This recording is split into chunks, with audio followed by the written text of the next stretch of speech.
Hi friends, hello everyone. પાલક ખીચડી વઘારેલી try કરવી હોય તો ચાલો આપણે તેની રેસીપી જોઈએ. એકદમ ન્યૂ રેસીપી છે. તો સૌથી પહેલાં તો આપણે મિક્સર જાર લઈશું અને તેમાં આપણે પાલકની ભાજી એડ કરી દઈશું. ત્યારબાદ આપણે ડુંગળી, મરચું અને ટમેટું તૈયાર કરી લઈશું. લવિંગ અને તજના પાન લઈશું, તમાલપત્ર. મિક્સર જારને આપણે પાલકની ભાજીનો આપણે પેસ્ટ બનાવી લઈશું. જોઈ શકો છો તમે આ બધા મસાલા લઈ લઈશું. સ્વાદ અનુસાર મીઠું લઈ લઈશું.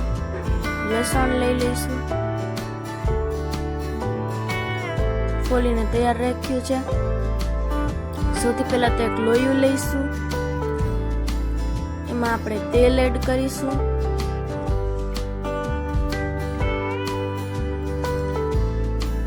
એમાં જીરું એડ કરીશું.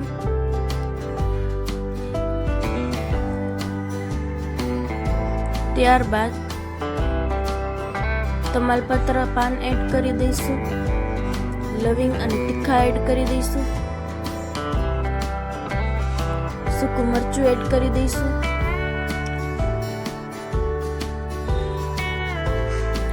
તજના લાકડું એડ કરવું હોય તે તમે કરી શકો છો.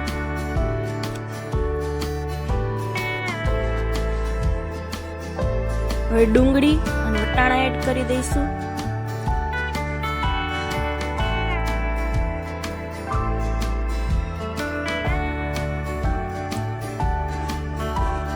ત્યારબાદ બધું બરાબર રીતે મિક્સ કરી દઈશું અને ચડવા દઈશું ડુંગળીને, જેથી કરીને મસાલા ભેગી એકદમ સરસ ચડી જાય. હવે તેમાં ટમેટું એડ કરીશું અને મરચું એડ કરી દઈશું.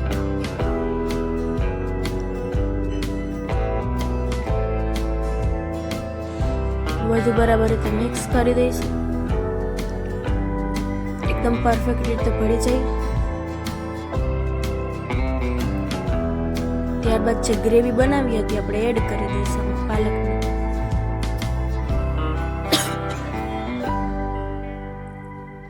ત્યારબાદ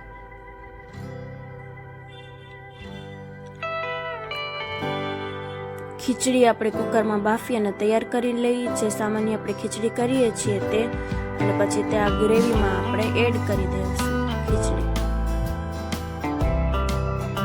હળદર અને મીઠું ખીચડીમાં નાખેલું હતું. હવે બધું જ બરાબર રીતે મિક્સ કરી લઈશું.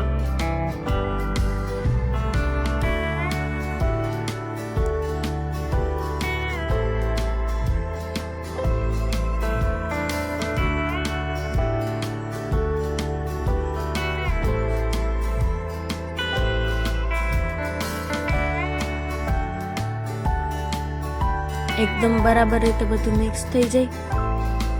ત્યારબાદ એક લોયું મૂકીશું ગેસ ઉપર. થોડું તેલ એડ કરશું, અથવા તમે ઘી એડ કરી શકો છો. અહીંયા મેં ઘીથી ઉપર એડ કર્યું છે એટલે તમે ઘી એડ કરી શકો છો. હવે ઘીને આપણે ગરમ થવા દઈશું.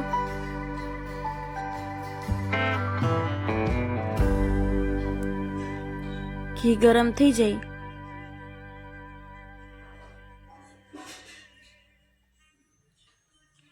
ત્યારબાદ લસણની કળી એડ કરી દઈશું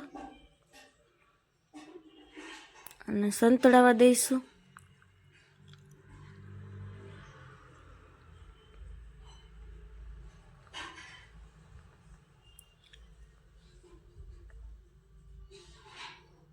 ચટણી પાવડર એડ કરીશું.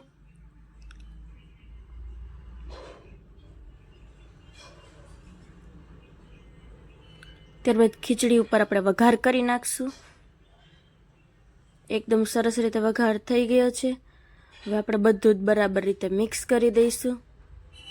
એકદમ સરસ ખીચડી તૈયાર થઈ ગઈ છે. એક વખત ઘરે ટ્રાય કરજો, પછી કમેન્ટમાં કહેજો કે આ રેસીપી તમને કેવી લાગી. જો વિડીયો ગમ્યો હોય તો લાઇક, કમેન્ટ, શેર અને અમારી ચેનલને સબસ્ક્રાઈબ કરી નાખજો. Thank you.